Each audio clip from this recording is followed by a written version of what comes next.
Oral questions. Questions orales. The Honourable Leader of the Opposition.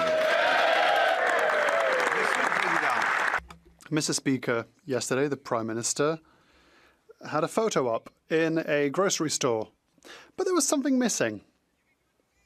There were no prices. He asked his PMO buddies to go into the grocery store to remove all the price tags so that he could hide from Canadians how much groceries cost after 1 year, because he's doubled inflation for food, which is to the highest rate in the G7. These taxes and inflationist deficits are a hidden cost. Instead of hiding costs, why not reduce costs? The Right Honourable Prime Minister. Mr. Speaker. Mr. Speaker. Of course, that seems to be this new spirit of cooperation that we keep hearing about. Yesterday we saw cooperation. Meeting with the Premier of Ontario, for example, that was collaboration for the automotive sector, to collaborate in order to build affordable housing. I could perhaps present him to the Premier of Ontario if he wants to. He just has to let me know. Leader of the Opposition. Bel exemple. Well, that's a great example of this Prime Minister. It's all illusions. He has meetings instead of having results. We need results. He promised that food would be more affordable. But 1 year later, food inflation has doubled. Doubled. It's twice as much as in the States.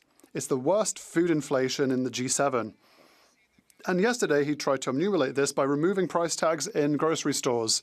If prices are so terrible that he needed to hide them from Canadians, is his record as terrible as that? The Right Honourable Prime Minister. Mr. Speaker, over the last few months, the government has done a lot.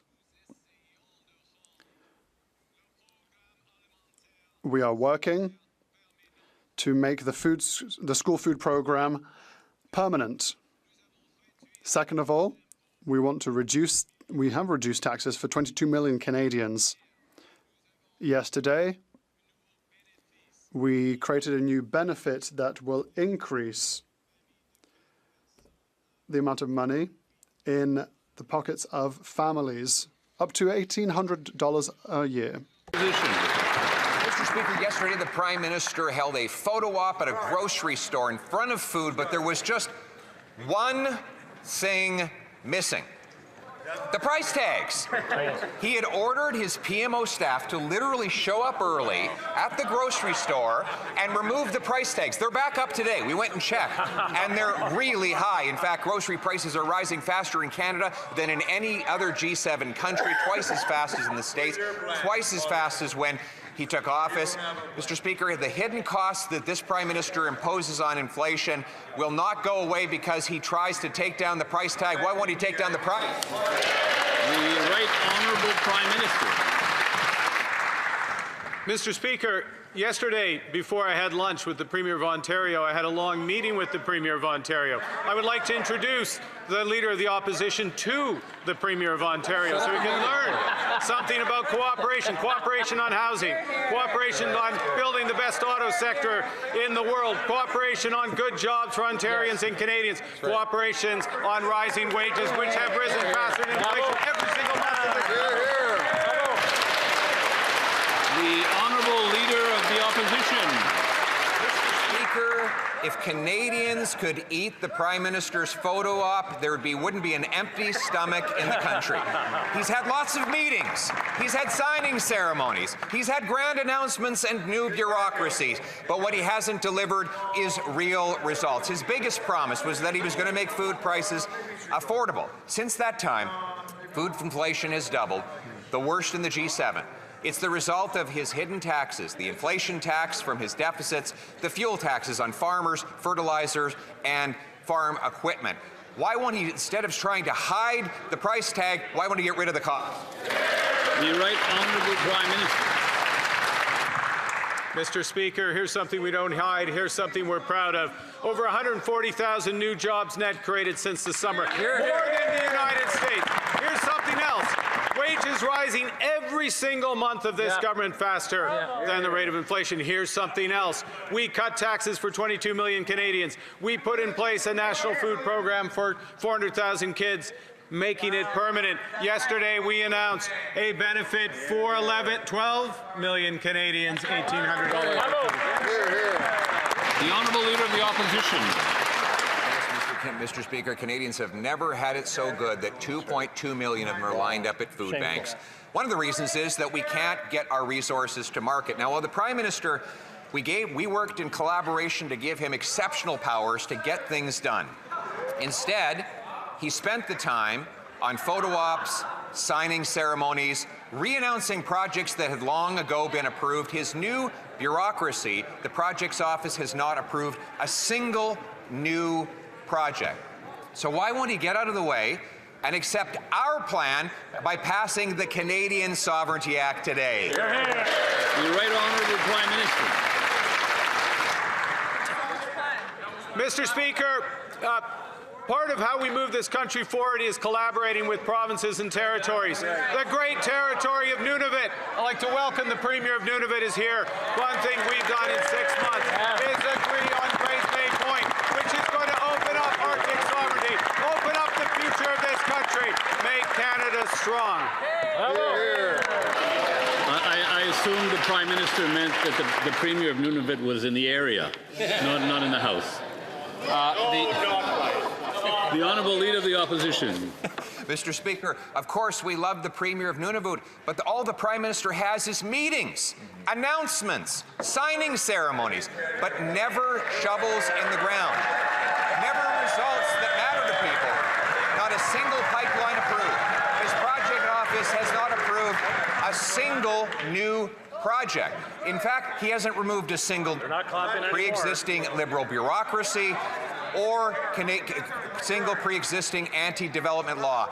All he has to do is get out of the way, adopt the Canadian Sovereignty Act so that we can get building and become self-reliant and strong. The Right Honourable Prime Minister. Mr. Speaker, Mr. Speaker, last time we were in this House, the member opposite stood up and had a semblance or a reduction of the MOU with Alberta. The Alberta MOU is not consistent with the Sovereignty Act. The Alberta MOU will build a pipeline to Tidewater. The Alberta MOU will build carbon capture and storage. It will build nuclear. It will build data centers. It will build our future. The Sovereignty Act will destroy it. The Honourable Member for Bailey-Chambly. Thank you, Mr. Speaker. I would like to wish you the best for 2026. My best wishes for everyone as well. But I have certain concerns, very tangible concerns for Quebec businesses and Canadian businesses and for jobs in Quebec and Canada. A speech doesn't generate money. It doesn't generate jobs. It doesn't protect jobs. So I understand that there are no negotiations on trade with the Americans, and there hasn't been any movement on tariffs, while President Trump is stirring up the worst of concerns. Can the Prime Minister guarantee that there are normal negotiations and cordial negotiations with Washington, D.C.? The Right Honourable Prime Minister. Mr. Speaker, the world has changed. Washington has changed. There's nearly nothing normal in the US now, and that's the truth. We are still having continued discussions with our American partners. I had a 30-minute conversation with the President of the United States yesterday evening, and I had discussions about trade with him. The Honourable Member for Bailey-Chambly. I understand that the US has changed, and I'm still very concerned about this. It worries me. The diversification of markets is something that we are for. We have been proposing it for years, but we don't want to renounce Quebec values that resemble Canadian values, I hope. In a predictable future, the US will still represent close to 3/4 of our trade. Jobs are at risk. Businesses are at risk. Does he guarantee that in July 2026 there will be a new trade agreement with the States? The Right Honourable Prime Minister. Mr. Speaker, that is the intention of the US, Mexico and Canada. Official negotiations will begin in a few weeks. The Honourable Member for Belleuil-Chambly. I therefore infer that this should be reassuring. Beyond certain issues, most export jobs in Quebec and Canada that depend on American companies, there's something serious that's happening. That's what we're asking. If the Prime Minister knows the history of Quebec less than the economy, he negotiated with China, so why not remove tariffs on Quebec pork? The Right Honourable Prime Minister. Mr. Speaker, the government of China has made commitments to reduce tariffs on pork, on beef, and on other Canadian foodstuffs. Second point, the agreement with China reduces tariffs on canola, and generally, this is a $700 billion market for our farmers and producers. The Honourable Member for Thornhill. The Prime Minister now has sweeping powers to approve major projects, powers made possible with the help of Conservatives on this side of the House, and yet, with all of that authority, all of those promises, there's nothing done. No progress on resources, no pipelines, no action on internal trade barriers. The formula isn't complicated. When Canada builds more and exports more, Canadians earn more and life gets more affordable. So when does the action start? When do the shovels hit the ground? When do paychecks start growing for Canadians? The Honourable Minister responsible for Canada-US trade. Hear, hear. Mr. Speaker, our colleague knows very well this government was elected to build a Canadian economy that's more resilient. This government was elected to get major projects done. That's exactly what the Prime Minister and my colleagues have done. Maybe she missed the announcement with the Premier of Ontario. Important investments, for example, in nuclear energy in Darlington. Perhaps she doesn't understand that we're investing in port infrastructure as important as Contrecoeur or Prince Rupert. And Mr. Speaker, there's good news coming in the next number of weeks, and I know she'll celebrate with us. The Honourable Member for Thornhill. He's right. We do see the announcements. We just don't see the action. And he's very good at running up the word count and terrible at filling in the details. The Prime Minister says he wants to build, and that's good. We agree. So we've done the heavy lifting for him. We put a plan right here in the House of Commons. Repeal the laws that block development, reward businesses and workers that invest in Canada, and protect Canadian innovation. The choice is simple. The Liberals can actually vote to build today, or yet again, they can vote for all talk and no action, just like he did. Yeah, there you go, The Honourable Government House Leader. Mr. Speaker, we had a very important debate last year about the purported Canada Sovereignty Act. It's called a general election. The Conservatives put that to the people. We put the Prime Minister's plan to build Canada strong, to build it up with our aluminum, with our lumber, with our steel, with our unionized men and women across this country. And guess which plan Canadians selected? We expect a little more intellectual energy from that side. In the meantime, Mr. Speaker, we are going to continue building this country very strong. The Honourable Member for Kildonan and St. Paul. Of manufacturing jobs have been lost in the last 8 months. Those are the cold, hard facts for thousands of Canadian families under this Prime Minister's leadership. And our party supported Bill C-5 because they promised growth and development. But despite the sweeping powers the Prime Minister has, no new projects have been approved and not a single barrier has been taken down. And meanwhile, Canada is losing investment, innovation and jobs to the U.S., driving down incomes and making life less affordable for Canadian families. Conservatives have made a real proposal with the Canadian Sovereignty Act to remove federal barriers to development, reward Canadians to build and invest here and protect and raise our incomes here at home. Will they support it? L'honorable ministre de l'Industrie. Speaker, we'll always be there to defend our people working in advanced manufacturing. Again, yesterday I was with Premier Ford. We announced what we would be doing to protect our auto workers. And I would like to remember my colleague, which I have a good relationship, to make sure that she understands how much we created jobs since the beginning of September. Actually, 54,000 jobs in September, 67,000 jobs in October, 60,000 jobs also in November, 8,000 in December. We'll continue to grow the economy and create jobs across the country. The honourable member for Kildonan St. Paul. Speaker, innovators and investors don't make decisions based on government rhetoric. They make them based on predictability, incentives, and whether a country is serious about supporting growth in this country. And right now, the government's lack of innovation strategy is pushing capital south, taking jobs and research and opportunities with it. This weakens Canada's economic sovereignty and makes life more expensive for Canadians. So since the government has no innovation plan of its own, will it support the Canadian Sovereignty Act to stop the bleeding of innovation and jobs to the U.S. and support real growth for Canadian workers? L'honorable ministre des Finances. I'm sure that my colleague was very busy during Christmas, but she may have missed that Canada is going to be the second fastest growing economy in the G7, Mr. Speaker. That is facts, Mr. Speaker. We are building this country, but I know yesterday I had good news.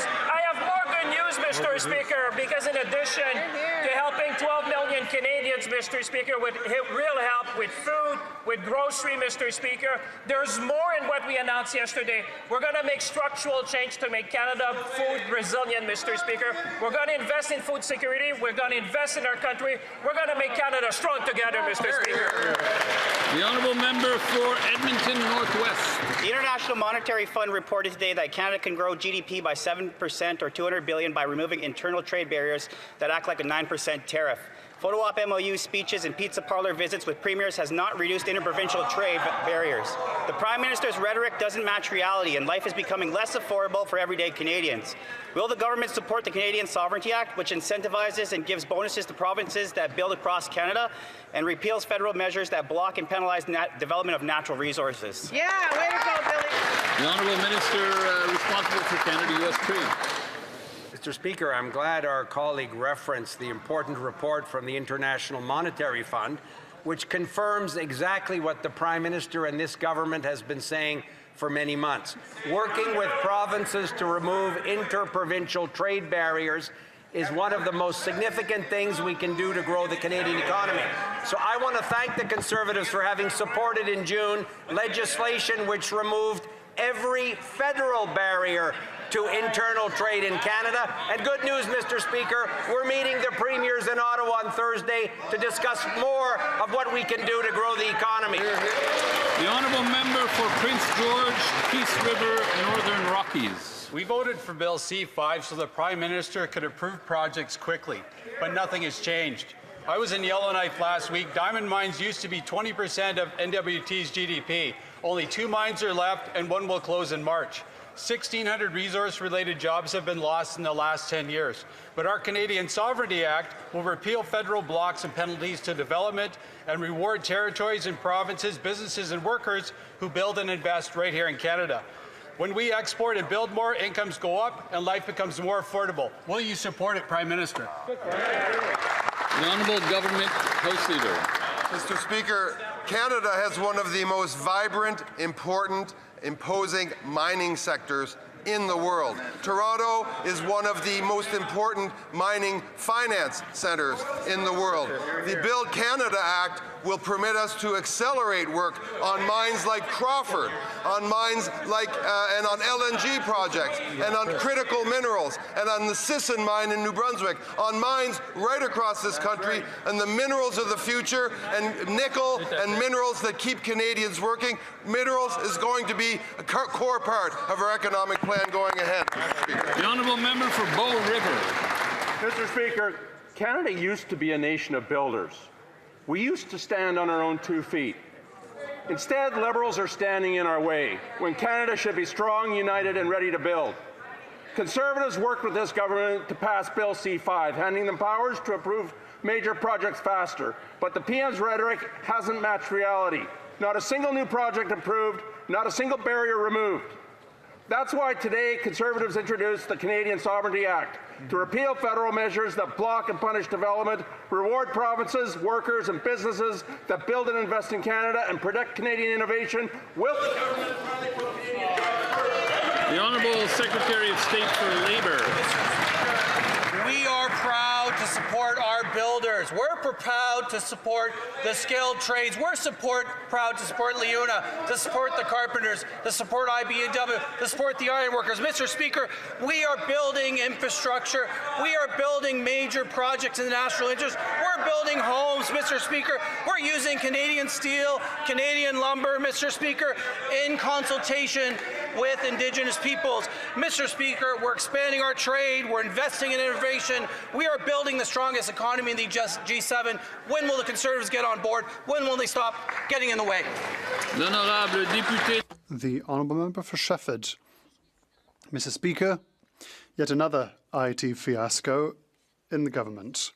This time, seniors are the victims because they're struggling to receive their old age pension since the implementation of the new CREM software. Some seniors have been waiting for their pensions since May, 9 months without benefits. Other seniors have received extra checks who, even if they do not cash them, will still have an impact on the amount of their future benefits. What is the Minister doing to finally resolve this fiasco? Every person in this country deserves to receive their benefits on time and error-free. Our department works very closely with individuals all across this country to make sure that if there are challenges in receiving their benefits, that we fix those challenges and we get those out the door as quickly as possible. And we'll continue this work, Mr. Speaker, to make sure those benefits are delivered quickly and properly. The Honourable Member for Shefford. Mr. Speaker, this is the Phoenix fiasco for seniors. And the worst part is that the federal government was alerted to this in a report from the Public Service Union back in June. So, the federal government has known since June that it is unable to pay old age pensions properly. And even today, absolutely nothing has been resolved. How much longer will pensioners have to wait before the Liberals finally take this problem seriously? L'honorable leader du gouvernement à la Chambre. Mr. Speaker, allow me to be a bit sceptical when it comes to the MP's fire. IT bugs happen. Here we have a successful piece of software that has updated a piece of software that dated from the 70s, and so now seniors can self-serve online and over the phone. Payments are even quicker. If there are issues, we'll iron them out. The Honourable Member for Mégantic-L'Érable, Lotbinière. Mr. Speaker, it's been almost a year since the Prime Minister took office, and despite all his fine rhetoric, ever more Quebecers no longer have the money to pay rent. In Quebec, 20% of Quebecers have admitted to being unable to pay their rent for at least 1 month. In my region, about 30%. In Montreal, about 25%. The Prime Minister promised to get things done at an unprecedented pace since the Second World War. Can you say why the only things that are moving so fast are grocery prices and rent? The Honourable Minister of Finance. I know it's Tuesday, but we still have great news to share because my colleague must have misheard us yesterday. We've announced a historic announcement with the Prime Minister of Canada, the new Canada Groceries and Essentials benefit. Mr. Speaker, 12 million Canadians, people in his riding, who will now receive more money in their pockets to fight against the cost of living. On this side of the House, we're convinced that by building strong communities, we'll build a strong Canada together. The Honourable Member for Mégantic-L'Érable, Lotbinière. Mr. Speaker, I find that a bit funny because the same Minister in Finance who said in 2023, 5 new measures will stabilize food price soon. As you know, the Honourable Member cannot name a member of this House. The member may continue. Champagne price, Mr. Speaker. Mr. Speaker, this minister said that prices were going to stabilize. Why did he hide Canadians that stabilization for him means we're going to stabilize until it's double what the inflation rate is in the States? We have the highest food inflation in the G7.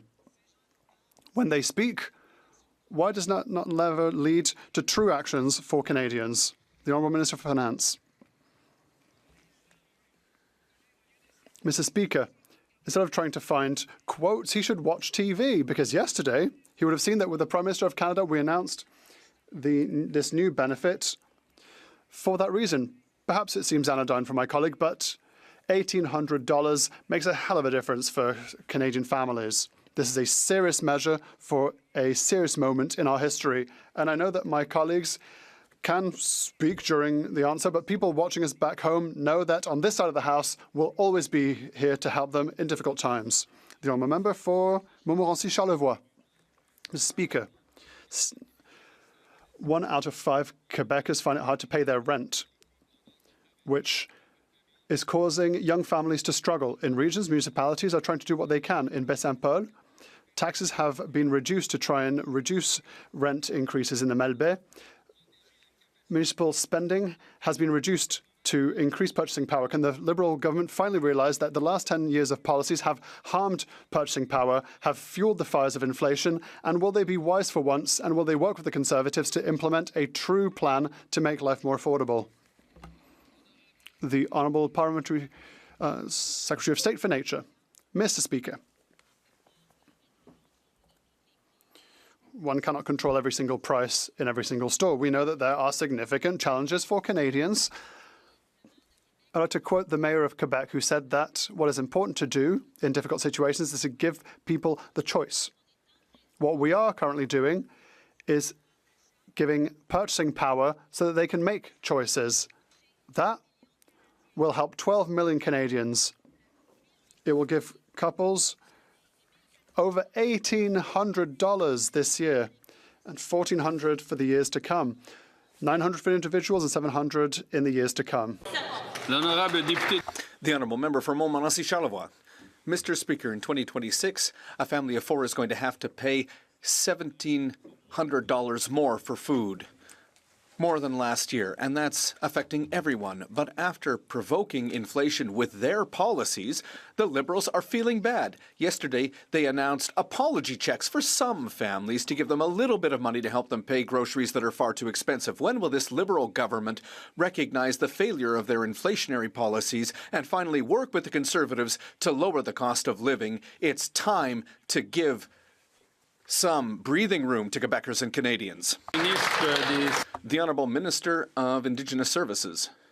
Mr. Speaker, our government has passed new affordability measures. Families in my riding are going to see a direct impact, like the dad who's going to be able to pay for lunch for his kid is going to be able to pay for skates, for tournaments. These are things that are going to affect Quebecers and Canadians every day. Even in my family, my uncle, my cousin are going to hunt for traditional food with help in their pockets to ensure a better quality of life. Thank you. The Honourable Member for Richmond North Athabasca. Thank you, Mr. Speaker. Our seniors built our country. They've paid taxes their entire lives. And some have to wait up to 8 months before receiving their OAS. That's unacceptable. There are data that's missing. There are millions of seniors who saw their files go to a new software system and things aren't working very well. Since 2015, hundreds of thousands of new bureaucrats have been hired and things aren't working. Bureaucrats are saying that training hasn't been sufficient for the new software. We need to see courage. Who in this Liberal government is going to have the courage to stand up and fix the problem for our seniors? The Honourable Government House Leader. Mr. Speaker, obviously, if seniors have had problems with their OAS checks, that's unfortunate. The member should speak to the government and we will try to fix the problem. But listen, That's enough. We transformed an IT system. It's a huge project. We replaced software from the 1970s with new software which allows Canadians to self-manage their own files, to sign up for OAS. So, that's enough, Mr. Speaker, when it comes to the fear campaigns from the opposition. From Markham, Unionville. Mr. Speaker, while I now sit on a different side of the House, my priority remains the same, standing up for my constituents and making sure that concerns are acted on. Last fall, I held a crime prevention town hall in Markham, Unionville. What I heard clearly and repeatedly was concern about auto thefts and home invasions and the impact these crimes have on families' sense of safety. Mr. Speaker, can the minister outline how Canada's new government is strengthening public safety and ensuring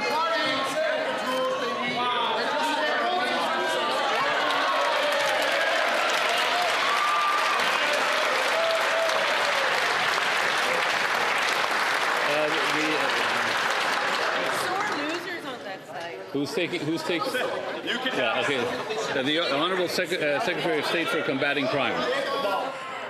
I want to welcome my colleague to the government benches, where he's already making a real impact, Mr. Speaker.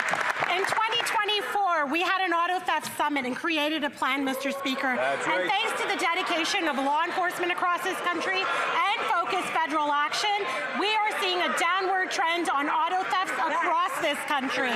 But on top of that, Mr. Speaker, we've presented a bail and sentencing reform, which is going to make people who commit auto theft or home invasions face serious jail time, Mr. Speaker. Right. This is serious leadership for a serious matter, Mr. Speaker. The Honourable Member for Newtecumseh-Gwillimbury.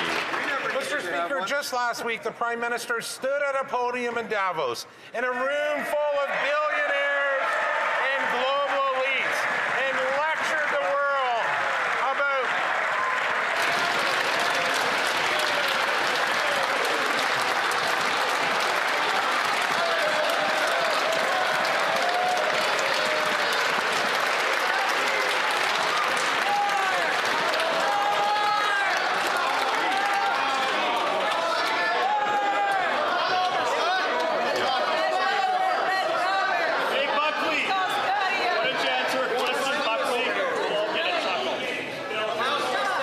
From the top, please. Picking up from where I left off, Mr. Speaker, lectured the world about honesty and naming reality. Well, here's a reality check for him. Canada now leads the G7 in food inflation. Families here at home are paying more for groceries because of Liberal policies that tax fuel, fertilizer, and food production. If the Prime Minister thinks honesty matters, will he admit today his policies are driving up food prices? The Honourable Government House Leader. Well, the first thing, Mr. Speaker, is I know we want to acknowledge the member's acknowledgement of our Prime Minister's fantastic speech right on. at the World Economic Forum. I know Canadians were very relieved when the Leader of the Opposition said, never, ever, ever shall I or any of my ministers ever go to Davos to that World Economic Forum. You wouldn't want to run across the President of the United States or the President of Ukraine or members of the economic or any of the investors in Canada. So the Prime... Okay, the Honourable Member for Newtecumseh-Gwillimbury. Mr. Speaker, Canadians wouldn't need any rebates if the Liberals hadn't driven up grocery prices in the first place. So long as they keep imposing the industrial carbon tax, the 17 cents a litre fuel tax on Canadian food production, prices will keep increasing. Conservatives are ready to fast-track bills that will reverse the highest food inflation in the G7. Will this government stand with us, introduce measures to make food affordable again, or will they keep just driving up food prices. The Honourable Secretary of State for Financial Institutions. Mr. Speaker, despite that bluster, we're focused on affordability for Canadians. We cut taxes for 22 million of them. We cut the consumer carbon tax. We cut the GST for first-time homebuyers. And just yesterday, our Prime Minister announced the groceries and essentials benefit, putting up to $1,900 in the pockets of working families. Time to stop the obstruction. Let us build Canada. Thank you, Mr. Speaker. The Honourable Member for Quebec-Mactaquac. Mr. Speaker, food security is national security. Statistic Canada confirms food inflation has hit 6.2%, the highest in the G7. It now costs $17,600 to feed a family of 4, $1,000 more than last year. With food prices rising twice as fast as in the U.S., Canadians know why. The industrial carbon, fuel, and packaging taxes drive up the cost of farm equipment, fertilizer, and trucking.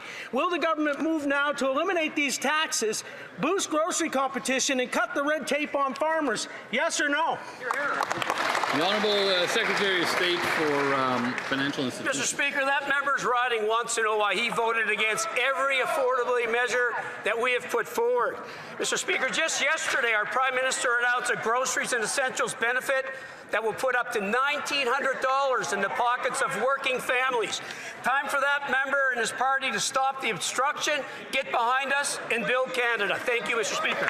Honourable Member for Quebec-Mactaquac. Mr. Speaker, people in my riding across this country are tired of them taking far more money out of their back pockets than putting in their front pockets. Food banks now see 2.2 million visits every month. Food prices are rising twice as fast as when the Prime Minister first took office. The Liberals' own reports admit that fuel standard taxes add 7 cents a litre today and rising to 17 cents, hitting rural Canadians the hardest. I ask again, will the government finally act to remove these taxes, increase grocery competition, and support farmers, or will it keep forcing Canadians to pay the highest food inflation in the G7? Honourable Minister of Women and Gender Equality.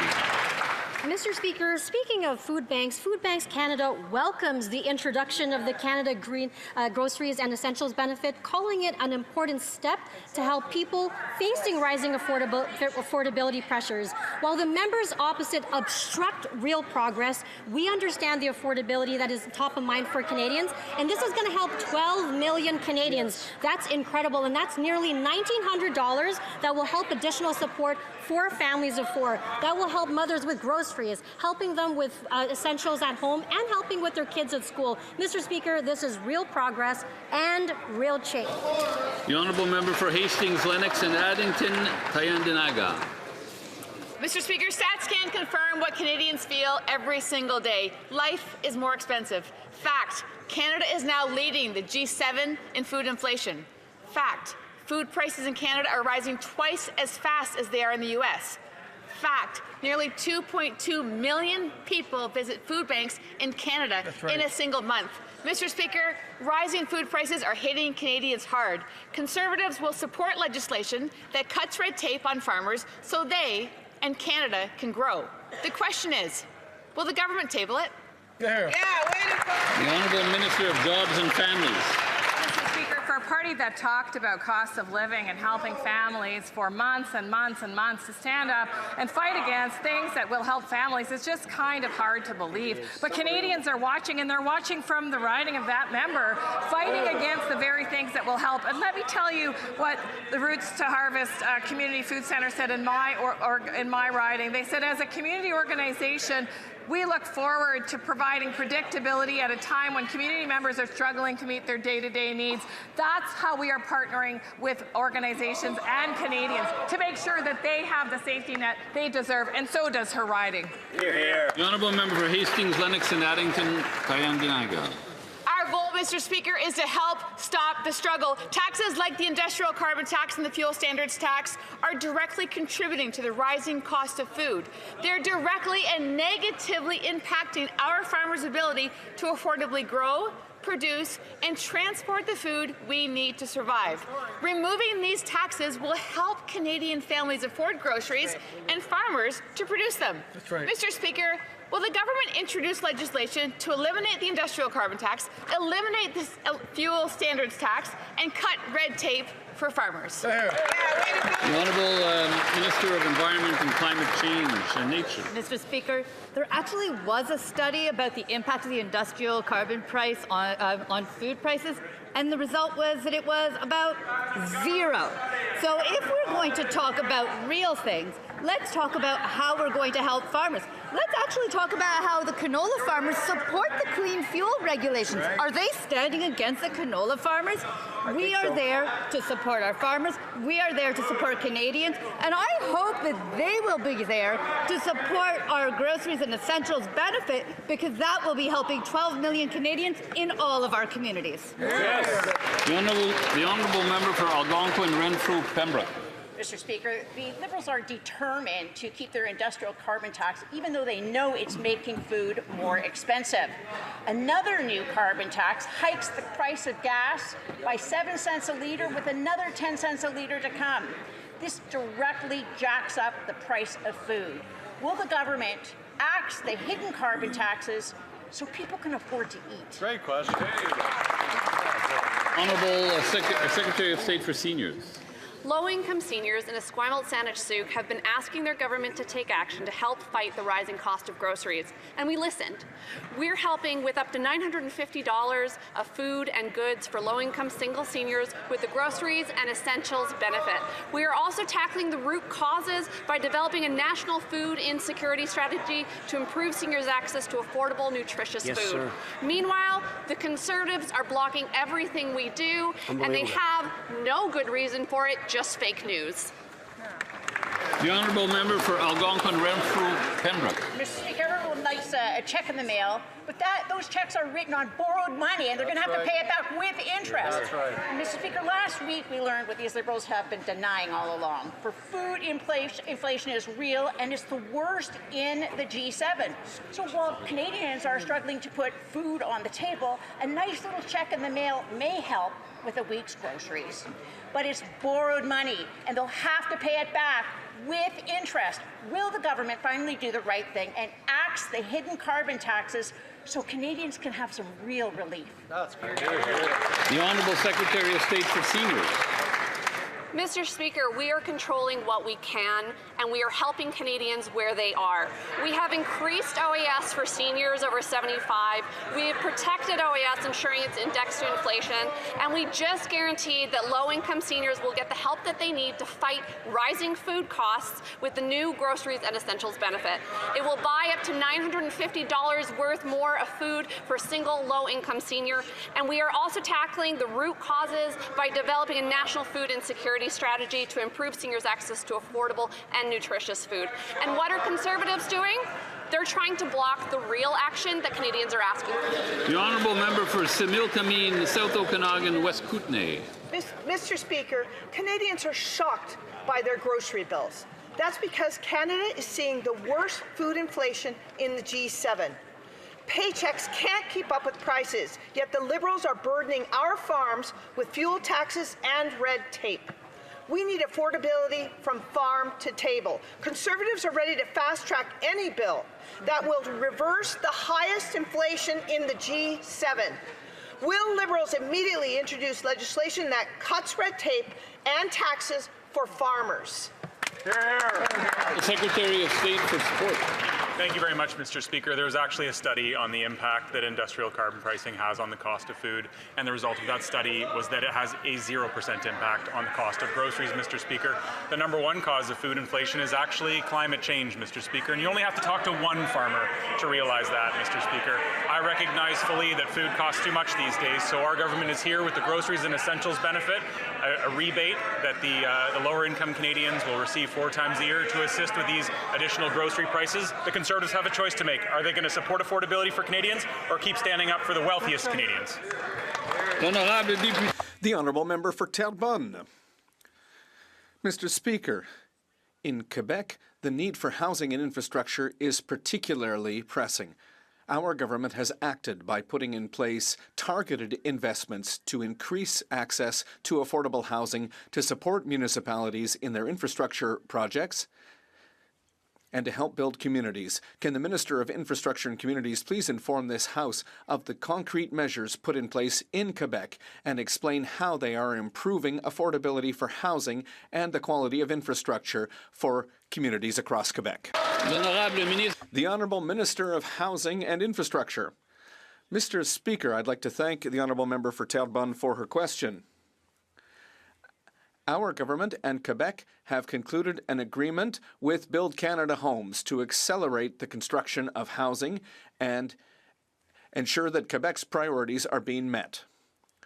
And with the infrastructure agreement linked to housing, almost $1 billion will be used to modernize the infrastructure necessary for development for new housing across Quebec. It's time to build.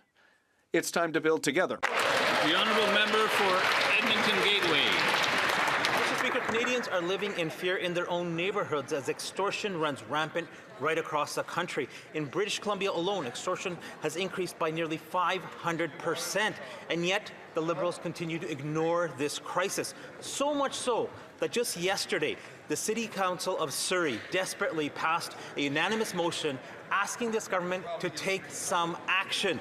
No more empty announcements, no more meetings or town halls. Canadians need action. Why is this government ignoring the safety of Canadians? When will the Liberals finally work with us to bring in mandatory minimum sentences for extortion to help protect Canadians? The Honourable Minister of Justice. Mr. Speaker, extortion is a real and pressing problem in this country, and that member has an opportunity to do something about it.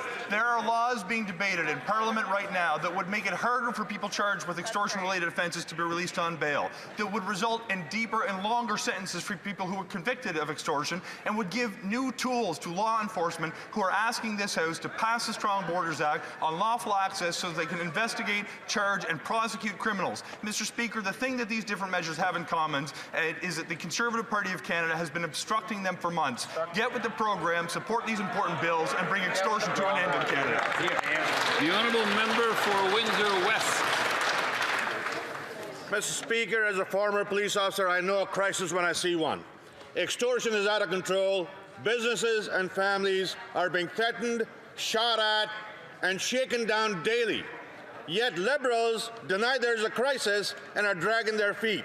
Some municipalities are even asking for a state of emergency to be declared.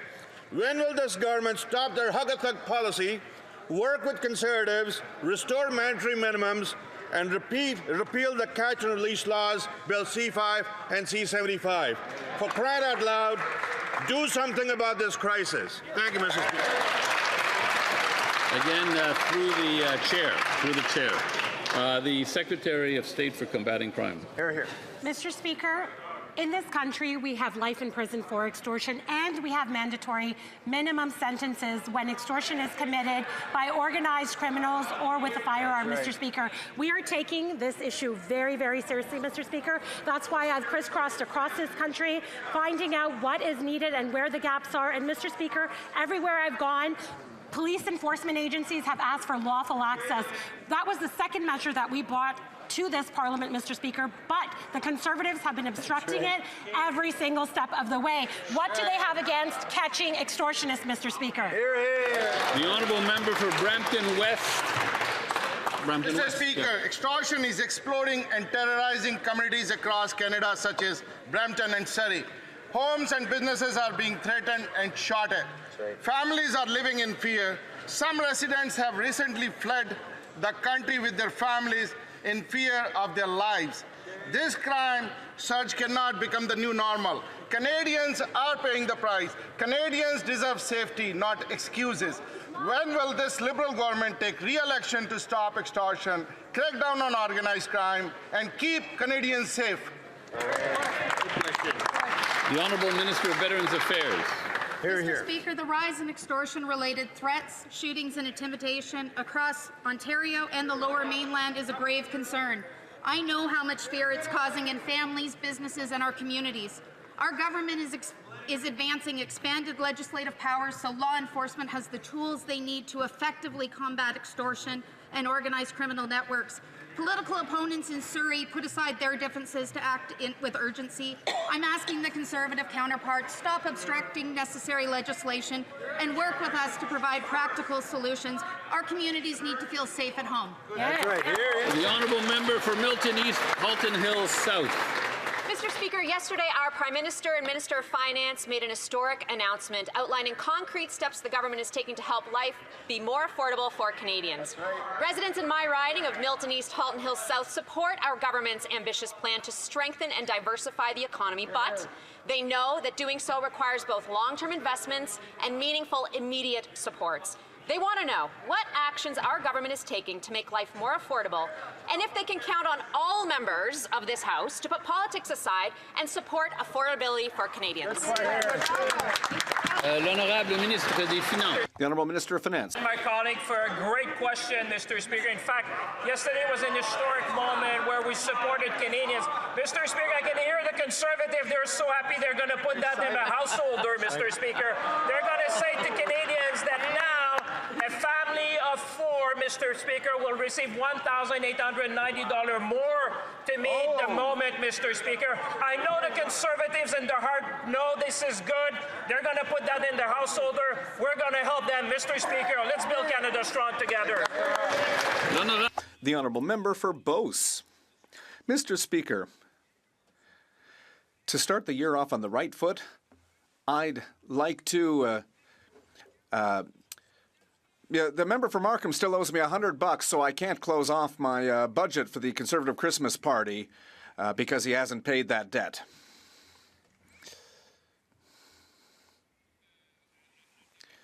The member knows that for a question to be considered pertinent, we can't refer to another member, only to government business. So I will give the member a second try because he's a new member.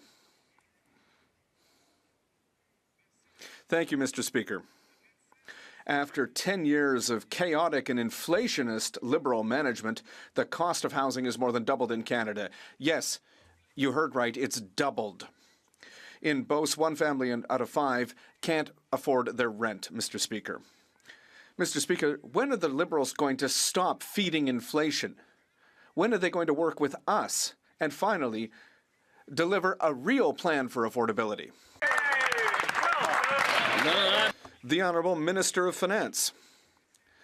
Mr. Speaker, there's still good news. I know that my Conservative friends need good news. I have good news for my friend. 4 farmers in Beauce, Mr. Speaker. In yesterday's announcement, there's going to be structural measures. They'll be happy. I spoke with the president of the UPA to ask how we could increase food security in Canada, Mr. Speaker. We're going to work with our farmers. We're going to work with people in the agriculture sector. We're going to work with distributors. We're going to ensure that we have food security across the country, and it's going to mean good news for people in Beauce. The honourable member for Vancouver Kingsway. Mr. Speaker, New Democrats just returned from Rankin Inlet, where we witnessed the challenges facing Canadians in the north. We heard stories of 12, 15, 17 people living in a 2-bedroom home, of folks on housing wait lists for decades, of extreme food prices from $15 for onions to $28 for orange juice, where there is no hospital, not enough jobs, and unreliable internet. People are experiencing similar issues in communities across Canada. When is this government going to take real action to address them? Here, here. Excellent question. The Honourable Minister for Northern and Arctic Affairs. Thank you, Mr. Speaker. Canadians living across the country are going to be benefiting from our new Canada Groceries and Essential benefit. This includes people in Northern and Arctic Canada. This means a family of 4 will receive $1,890 this year. This is significant in the North. This is in addition to increases in the child tax benefit. It's an increase to the National School Food Program, $10 a day daycare. We're taking steps to reduce the cost of living in the North, and we'll continue to work with Northerners to do so. The honourable member for Nunavut. Nunavut are seeking reassurances from this government. Nunavut deserve to know how they will be engaged in keeping the Arctic secure. They deserve to be protected and to participate in their own safety. Inuit have the expertise, knowledge, and skills to do so. The federal government creates too many barriers, like not investing in housing and not feeding families, keeping them in poverty. Will the Liberals invest in the people of the Arctic so Inuit too can keep the Arctic secure? Hear, hear. The Honourable Minister of National Defence. Mr. Speaker, we are working together with our colleagues in the Arctic. We're working together. I had the chance to meet with the Premier of Nunavut just this morning. We're discussing a holistic approach on how we're going to invest in terms of defence, our capacities. Obviously, operational needs will be important, but so will dual-use and multi-use investments as we go forward. So these are the kinds of details we're working out. I would appreciate the members' thoughtful, practical suggestions to get it right. I wish to draw the attention of members to the presence in the gallery of the Honourable Blois Thompson, Premier of Prince Edward Island.